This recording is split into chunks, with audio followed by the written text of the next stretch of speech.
5-year-old Ben Carter vanished from his backyard sandbox on August 16, 2011. 13 years later, his parents walked into Murphy's corner store and found him stocking shelves. Same cowlick, same freckled nose, same cheerful voice asking if they needed help finding anything in aisle 3. Then the store manager showed them his employment records dating back months. What those files revealed about their missing son would shatter everything they believed about loss and time. 5-year-old Ben Carter vanished from his backyard sandbox on August 16, 2011. 9 units lost his scent at the front gate. Security cameras from neighboring houses showed nothing unusual.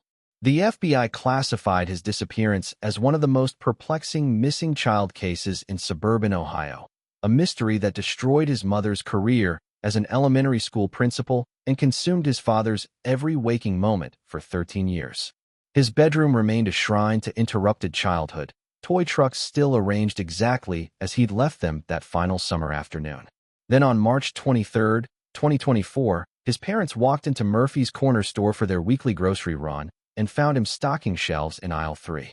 Same unruly cowlick that had driven Rebecca Carter to distraction every morning as she tried to make it lie flat for school photos. Same constellation of freckles across his nose that appeared every summer despite religious sunscreen application. Same cheerful voice that had once asked endless questions about how trucks worked and why adults had to go to work every day.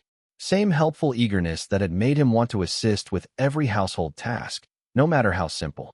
Rebecca froze beside the pasta sauce display, her hand halfway to a jar of marinara as her brain struggled to process the impossible sight before her. The young man organizing products with methodical precision should have been 18 years old if he'd grown up normally, possibly graduating high school, maybe thinking about college applications. Instead, Ben Carter stood before her as a teenager, appearing roughly 15 or 16 years old, wearing a Murphy's Corner store name tag that simply read Ben. "Excuse me, ma'am," he said with the same polite tone Rebecca had spent 5 years teaching him to use with strangers. "Can I help you find anything?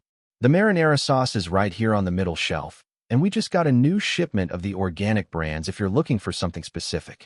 The words hit Rebecca like sledgehammers.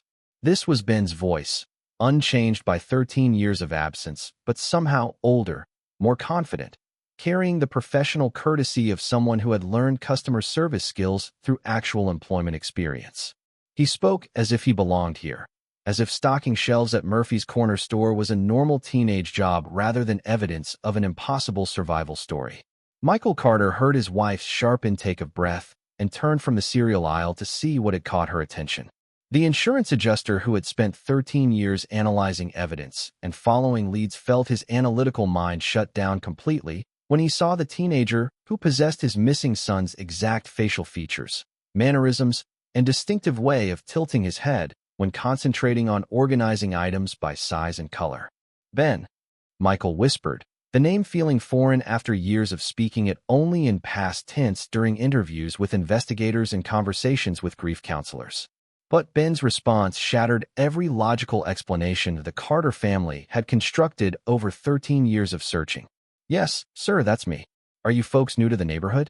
I don't think I've seen you in here before, though you look familiar somehow. Tom Murphy, the owner, likes to make sure all our customers feel welcomed, so please let me know if you need help finding anything else." Store manager Tom Murphy appeared from behind the counter, carrying the employee records that would transform this impossible encounter into evidence of something that challenged every understanding of missing children, time, and the mysterious forces that sometimes return the lost in ways nobody expects. The manila folder in his hands contained employment documentation spanning 8 months, performance reviews, and background check information for a teenager who had been 5 years old when he disappeared from his family's backyard. What those files revealed about their missing son would shatter everything the Carter family believed about loss, time, and the 13 years they'd spent mourning a child who had somehow been growing up just 3 blocks away from their home. In the summer of 2011, the Carter family represented everything perfect about suburban Ohio life. Their corner house on Maple Street, serving as the unofficial headquarters for neighborhood children who gravitated toward Rebecca's homemade cookies and the elaborate playground that Michael had constructed in their backyard. The white picket fence wasn't just decorative. It enclosed a world where childhood felt safe, protected, and filled with possibilities that stretched as far as a 5-year-old's imagination could reach.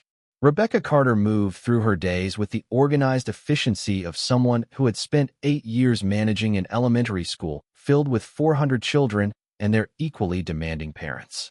At 32, she was the youngest principal in the district's history, chosen for her innovative approach to child safety and her uncanny ability to connect with students who struggled in traditional educational environments. Her colleagues often marveled at how she could defuse a playground conflict or calm an anxious kindergartner with nothing more than patience and genuine interest in their perspective. 5-year-old Ben Carter was the kind of child who made strangers smile in grocery store lines and reminded adults why they'd once believed the world was fundamentally good. He possessed an insatiable desire to help with every household task, from carrying groceries that were too heavy for his small hands to assisting Michael with yard work that inevitably took twice as long with Ben's enthusiastic participation. His favorite phrase was, "Can I help, Daddy?"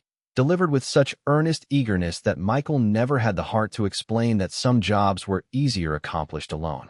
Michael Carter balanced his insurance adjuster responsibilities with the hands-on parenting that had become his greatest source of pride and joy. At 35, he had built a successful career analyzing evidence and investigating claims. But his most important project was the backyard paradise he'd created for his children.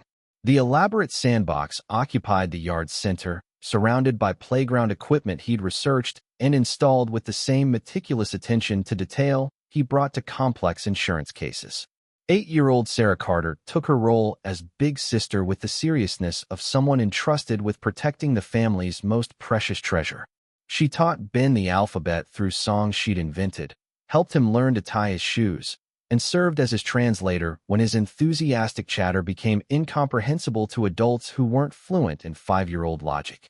Sarah's friends knew better than to exclude Ben from activities. She made it clear that being part of her life meant accepting her little brother's constant presence.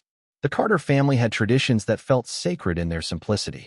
Sunday mornings meant pancakes shaped like animals, while Ben guessed which creatures they represented. Evening bath time included elaborate stories about the adventures of Captain Ben and his trusty first mate Sarah, sailing imaginary oceans in their bathtub ship. Michael's bedtime ritual involved reading construction equipment manuals to Ben, who absorbed information about hydraulic systems and diesel engines with the same enthusiasm other children reserved for fairy tales. Ben's personality combined curiosity with an almost supernatural ability to organize chaos into perfect order. His toy trucks were arranged by size, color, and function in patterns that remained consistent for weeks at a time.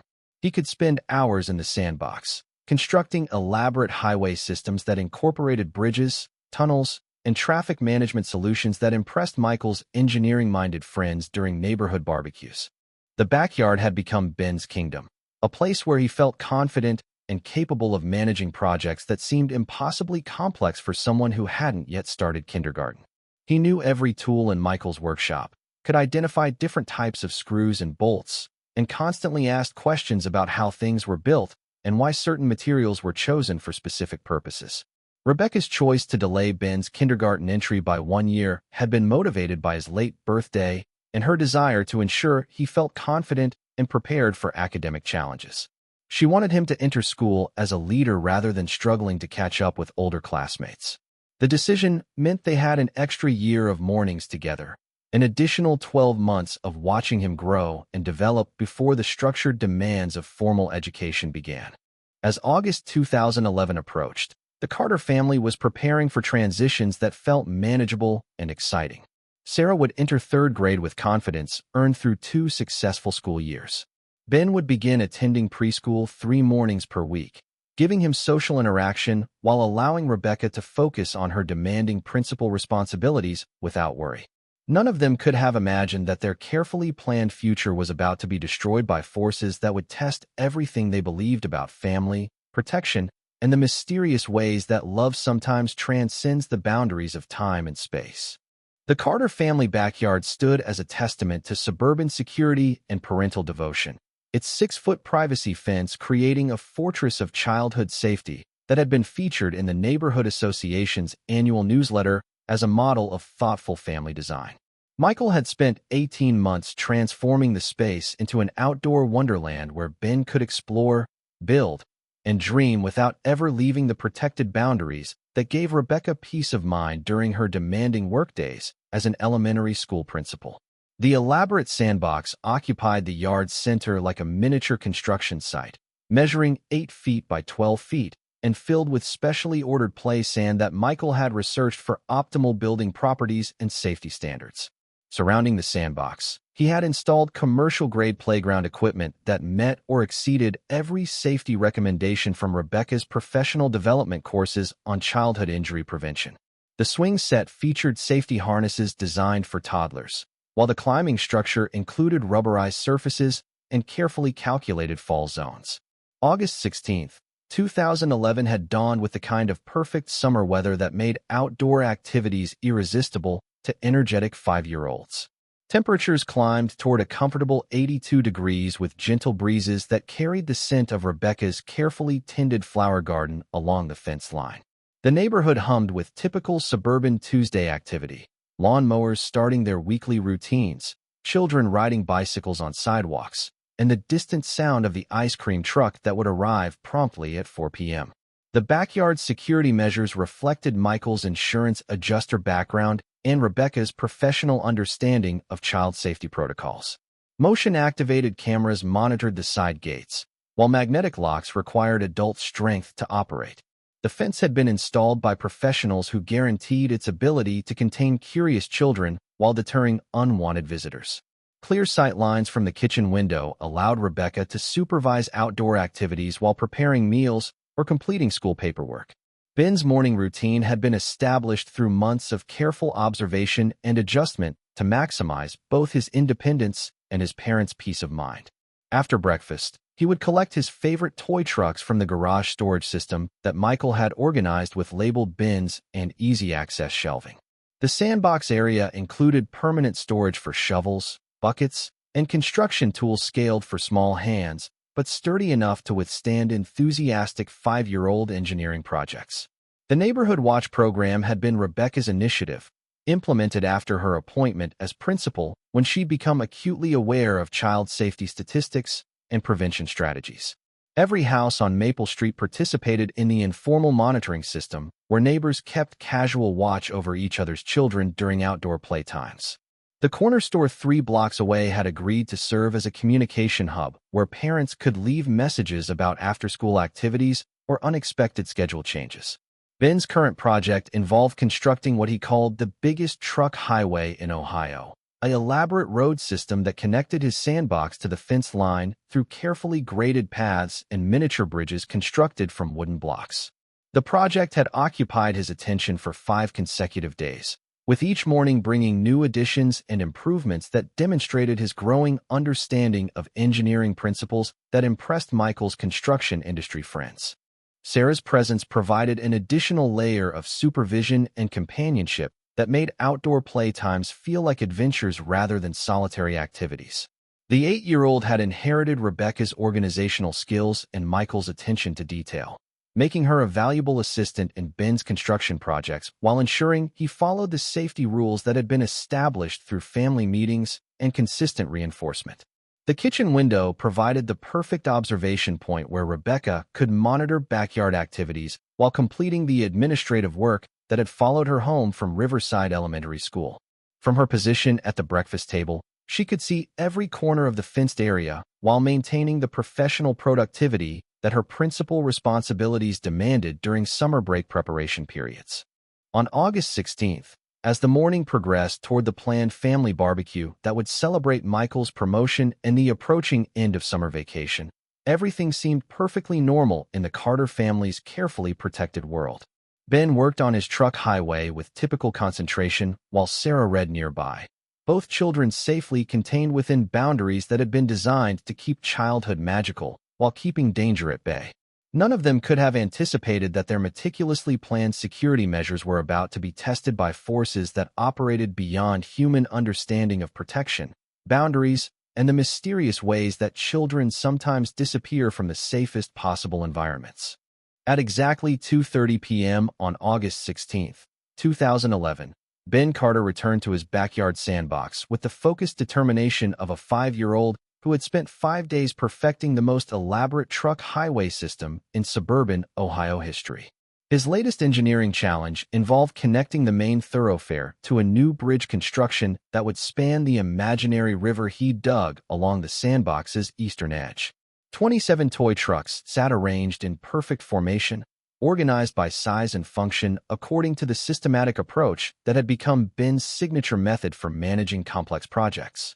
Rebecca monitored his activities from the kitchen window while reviewing staff schedules for the upcoming school year, her principal responsibilities requiring attention even during summer break. The sight of Ben's concentrated work provided the familiar comfort that came from watching her son thrive in the protected environment that Michael had so carefully designed.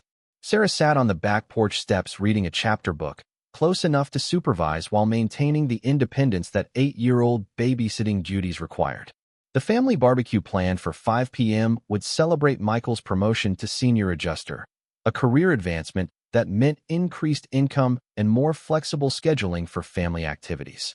The new grill sat assembled but unused beside the patio, while preparations for their guests occupied Rebecca's afternoon schedule alongside the administrative paperwork that had followed her home from Riverside Elementary School.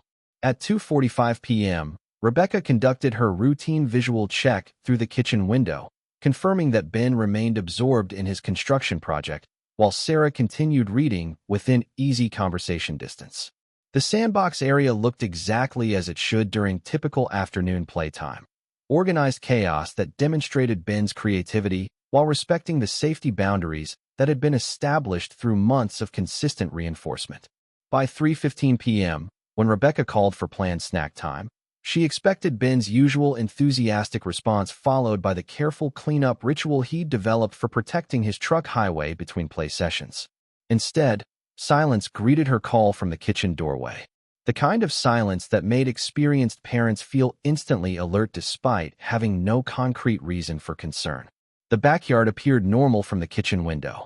The sandbox showed evidence of recent activity, with Ben's trucks arranged in their characteristic perfect rows along the newly constructed highway system. His plastic shovel lay exactly where he always placed it when taking breaks from digging projects. But Ben himself was nowhere visible within the enclosed space that had been designed specifically to contain 5-year-old adventures. Ben Carter, snack time. Rebecca called again, her voice carrying the authoritative tone that had proven effective with hundreds of elementary school students over 8 years of educational leadership. No response came from any corner of the fenced backyard. Sarah looked up from her book with the immediate alertness that came from understanding her supervisory responsibilities. He was building his bridge, she told her mother. I saw him working on it like 10 minutes ago, but I didn't see him leave the sandbox. The initial search followed the logical pattern that any experienced parent would pursue when a 5-year-old failed to respond to direct calls.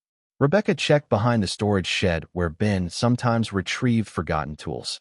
She examined the garden area where he occasionally became distracted by interesting insects or flowers. The playhouse that Michael had constructed offered the perfect hiding spot for a child who might have decided that snack time could wait until his engineering project reached completion. But every possible location yielded nothing except growing concern and the terrible realization that Ben Carter had somehow vanished from a secure, monitored environment during broad daylight under family supervision. At 3:30 p.m., Rebecca began the systematic neighborhood search that her principal training had taught her to implement during missing child situations. Sarah was instructed to remain by the phone, while Rebecca checked with neighbors who might have seen Ben leave the backyard through methods that should have been impossible given the security measures Michael had so carefully installed. By 4 p.m., when 8 neighboring families had confirmed seeing nothing unusual, and Ben remained missing despite thorough searches of every possible hiding place within a 2-block radius, Rebecca made the phone call that would transform their celebration day into the beginning of a 13-year nightmare. Michael Carter received the devastating news while reviewing insurance claims at his downtown office, the promotion celebration he'd anticipated becoming the last normal moment before their family's world collapsed completely. The 5-year-old who had spent the morning building bridges had somehow disappeared from the safest place on Earth. The phone call that destroyed Michael Carter's promotion celebration came at 4:17 p.m. while he was reviewing complex insurance claims that required the analytical skills which had earned him recognition as the company's most thorough investigator. Rebecca's voice carried the controlled panic of someone whose professional experience with child safety protocols couldn't prevent personal catastrophe. "Michael, you need to come home immediately. Ben is missing from the backyard, and we've searched everywhere." Michael's insurance training had taught him to remain calm during emergencies while gathering essential information, but paternal terror overrode professional composure as he absorbed the impossible news. Missing from the backyard meant Ben had somehow escaped the security measures Michael had researched, designed, and installed with meticulous attention to every possible vulnerability. The drive from downtown to Maple Street became a blur of worst-case scenarios and desperate calculations about 5-year-old survival capabilities. Rebecca's principal experience proved invaluable during the initial crisis response, as she organized the systematic neighborhood search with the same efficiency she used to manage elementary school emergencies. Her administrative skills transformed panic into productive action, coordinating volunteers while maintaining detailed records of search areas and timeline information that would prove crucial for law enforcement investigation. 8-year-old Sarah sat by the telephone with responsibilities that no child should bear, answering calls from concerned neighbors while watching for Ben's return through the front window that had become her assigned monitoring station. The mature little girl who had spent years protecting her younger brother now faced the terrible possibility that her supervision had somehow failed during the critical moments when Ben needed her most. Detective James Williams from the Missing Children Unit arrived at 5:30 p.m. with specialized training that suburban police departments rarely required but maintained for situations that shattered community assumptions about child safety. His initial assessment revealed the case's most troubling aspect: no evidence of forced entry, struggle, or obvious exit route from a backyard that had been specifically designed to contain energetic 5-year-olds. The Amber Alert broadcast at 6:45 p.m. transformed the Carter family's private nightmare into public emergency as Ben's photograph appeared on electronic devices throughout Ohio and surrounding states. Within minutes, their missing son's face became familiar to millions of people while they waited helplessly for information about how a supervised child could vanish from a secure environment. 9 units from the county sheriff's department tracked Ben's scent from the sandbox to the front gate, where the trail mysteriously ended at the sidewalk with no indication of vehicle pickup or continued movement in any direction. Handlers were baffled by the complete absence of scent continuation, a phenomenon typically associated with airborne transport or systematic scent elimination by experienced abductors. The FBI Child Abduction Response Team deployed at 8 p.m. with resources that reflected federal recognition of the case's urgency and unusual circumstances. Behavioral analysts began developing psychological profiles, while technical specialists examined the property for evidence that local investigators might have missed during initial response efforts. Maple Street neighbors mobilized with the intensity of people whose assumptions about suburban safety had been shattered by Ben's impossible disappearance. The informal neighborhood watch program that Rebecca had organized expanded into a coordinated search effort involving over 200 volunteers who combed through every possible hiding place within a 5-mile radius of the Carter house. Social media campaigns exploded across parenting networks as concerned families shared Ben's information with relatives in other states and countries. The hashtag #FindBenCarter generated thousands of shares within hours, creating a digital search network that extended far beyond law enforcement capabilities while generating tips that required investigation despite geographic improbability. By midnight on August 16th, professional search teams had examined every location where a missing 5-year-old might logically be found. Abandoned buildings, storm drainage systems, wooded areas, and bodies of water had been thoroughly searched using technology and techniques that represented the most advanced missing child investigation methods available. The harsh reality began settling over everyone involved as the first day ended without discovering any trace of Ben Carter. Despite immediate response, federal involvement, community mobilization, and advanced search technology, a 5-year-old had vanished from a secured backyard as completely as if he had simply stepped out of existence. leaving behind only questions and toy trucks arranged in perfect formation along an unfinished highway to nowhere. By October 2011, Ben's bedroom had become a frozen monument to interrupted childhood that Rebecca couldn't bear to disturb. His toy trucks remained arranged exactly as he'd organized them the morning of August 16th, while his construction equipment manuals lay open to the pages about hydraulic systems that had fascinated him during their final bedtime story session. The elaborate backyard playground that Michael had built with such pride became a daily reminder of security measures that had failed when they mattered most.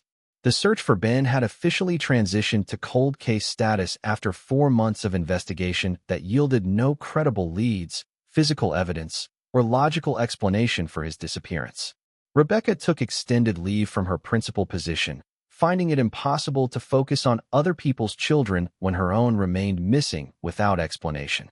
The elementary school where she'd built her career eventually hired a permanent replacement, understanding that some tragedies make returning to normal responsibilities impossible. Michael's obsession with finding Ben transformed him from a successful insurance adjuster into a full-time private investigator of his own son's case. He maintained detailed files that covered every tip, every sighting, and every potential lead that law enforcement had examined and dismissed. His methodical approach to analyzing evidence became both his coping mechanism and his burden, as months of careful investigation yielded nothing except confirmation that Ben had vanished impossibly. Sarah Carter grew from 8 to 21 during those 13 years, carrying survivor guilt that no amount of therapy could completely erase. She'd been the designated supervisor during Ben's final afternoon, the protective big sister whose attention had wandered for the crucial minutes when everything went wrong. Her academic success felt hollow without a little brother to share achievements with, while her career choice in child psychology reflected her determination to understand how families survived such devastating losses.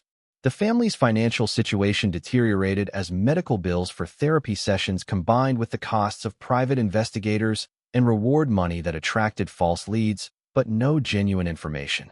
Rebecca eventually found work as a school counselor specializing in trauma, her personal experience providing credibility with families facing their own crises, though helping others couldn't fill the bin-shaped void in her own life. The neighborhood changed around them as property values fluctuated and families moved away from Maple Street's association with unexplained tragedy. New residents arrived unaware of the 5-year-old who had vanished from the corner house, while longtime neighbors struggled with their own guilt about failing to prevent something they'd never understood. The informal watch program that Rebecca had organized dissolved as people moved away or lost faith in community protection. Michael's construction of a memorial garden in Ben's honor became an annual ritual that marked each anniversary with flowers, toys, and photographs that documented the child who would forever remain 5 years old in family memory. The garden occupied the exact spot where Ben's sandbox had once provided hours of engineering entertainment, transforming the scene of disappearance into a place of remembrance and hope. The missing person investigation generated occasional activity when similar cases occurred in other states, prompting comparisons and joint task force efforts that raised hopes before reaching the same dead ends that had frustrated local authorities for years. Detective Williams maintained Ben's file in active status longer than protocol required, but eventually acknowledged that without new evidence, the case would remain permanently unsolved. Rebecca's expertise in childhood trauma led to her appointment as Regional Coordinator for Missing Children Support Services, a position that provided purpose while keeping Ben's memory alive through advocacy work that helped other families navigate the same nightmare. Her professional success felt bittersweet without the son who had inspired her commitment to child protection and family resilience. Murphy's Corner store opened in 2015 as the neighborhood continued evolving around the Carter family's permanent grief. The small business became a gathering place for residents who remembered Ben's disappearance while serving newcomers who knew nothing about the tragedy that had shaped community attitudes toward child safety and parental vigilance. By 2024, the Carter family had learned to function around Ben's absence while maintaining hope that someday, somehow, they might receive answers to questions that had consumed 13 years of their lives.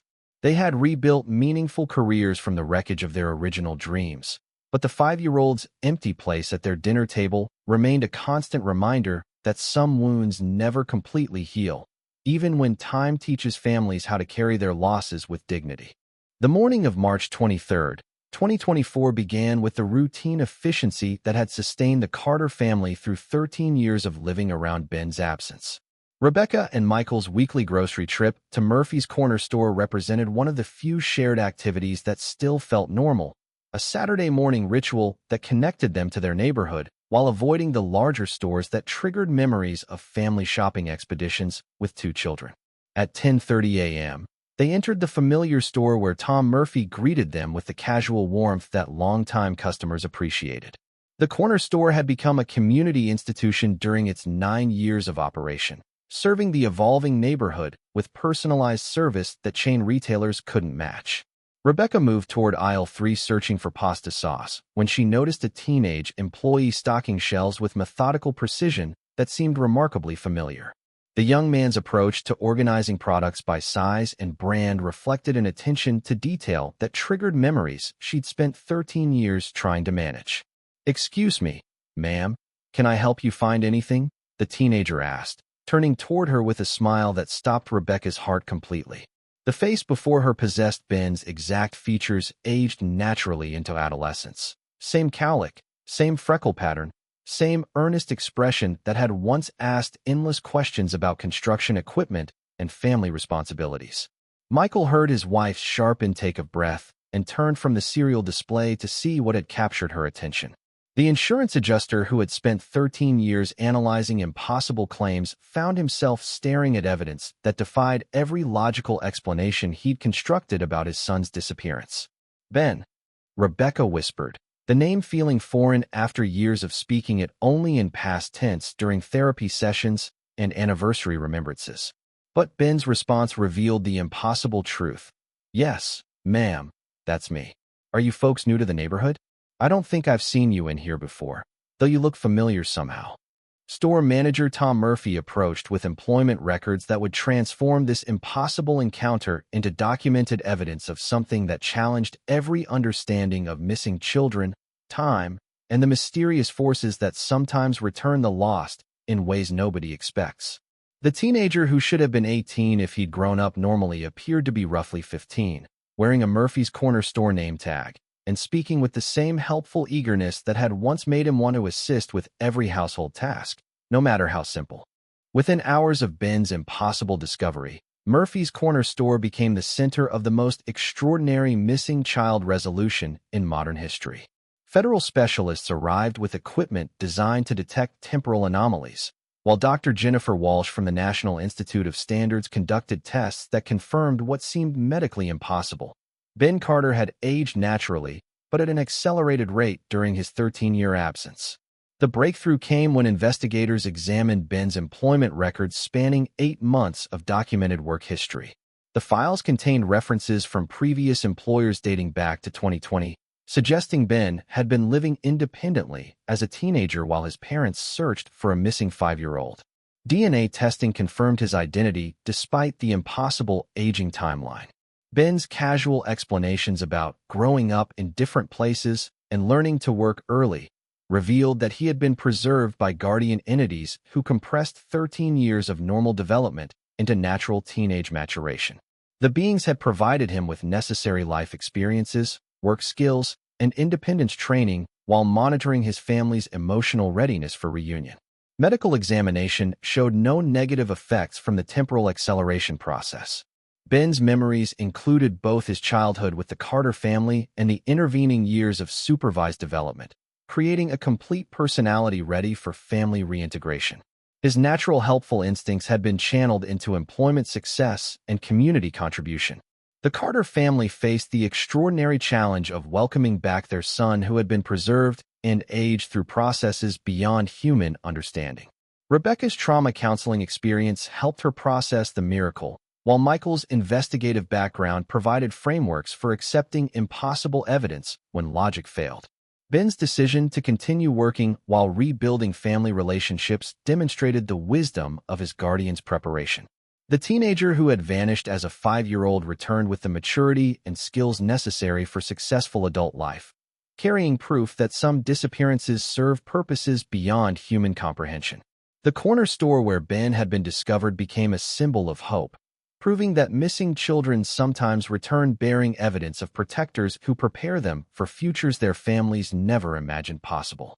One 5-year-old helper who trusted backyard boundaries proved that even family supervision couldn't prevent disappearances that triggered advanced acceleration protocols beyond human understanding. Ben Carter believed sandbox truck highways led to helping daddy work, not 13 years of compressed development in dimensions where guardian beings prepare missing children for independent futures. His impossible aging exposed how missing children investigations fail when confronted with protectors who operate outside natural laws of time and human development.